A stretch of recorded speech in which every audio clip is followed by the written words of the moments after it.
Imagine the world's most dangerous criminals, the ones locked away in the deepest, darkest holes imaginable, suddenly getting an offer they can't refuse. Not a pardon, not a get-out-of-jail-free card, but a mission.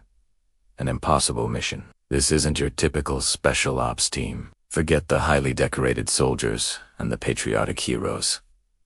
We're talking about the master assassins, the psychotic masterminds, the superpowered anomalies who the government deemed too dangerous to ever see the light of day. People who have nothing left to lose. So, why would any government in its right mind assemble a team like this? Because the threat they're facing is something no ordinary army can handle. Something so catastrophic, so off the books, that sending in the good guys would be a death sentence.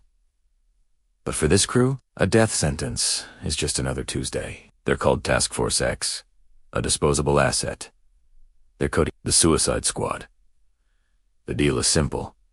Accomplish the mission, and they get time shaved off their sentences. Fail, or step out of line, and the tiny explosive device implanted in their necks goes boom. No questions asked. It's a perfect, brutal form of control.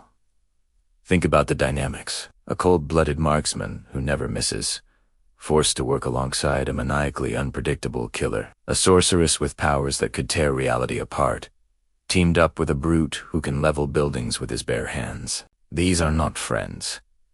They despise each other. They would probably kill each other on sight, if not for the threat of instant decapitation. Their handler is a cold, calculating government agent, someone who sees them as nothing more than weapons to be pointed and fired. She doesn't care if they live or die, as long as the job gets done. The mission itself is a complete blank. They're being sent into a city under siege by an otherworldly force, with zero backup and limited intel. Success is a long shot. Survival is even less likely. But here's the twist. As these villains are forced to rely on one another, something strange begins to happen. A flicker of camaraderie.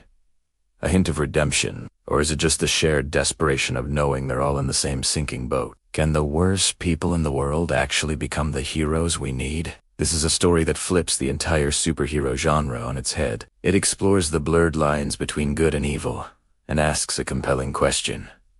Can monsters save the world? When the stakes are this high, and the only people you can send in are the ones you locked up, you're not just hoping for a miracle. You're lighting the fuse on a bomb and praying it takes out the right target. It's a high-octane, chaotic, and darkly funny ride into the heart of mayhem, where the heroes are just as dangerous as the monsters they're fighting.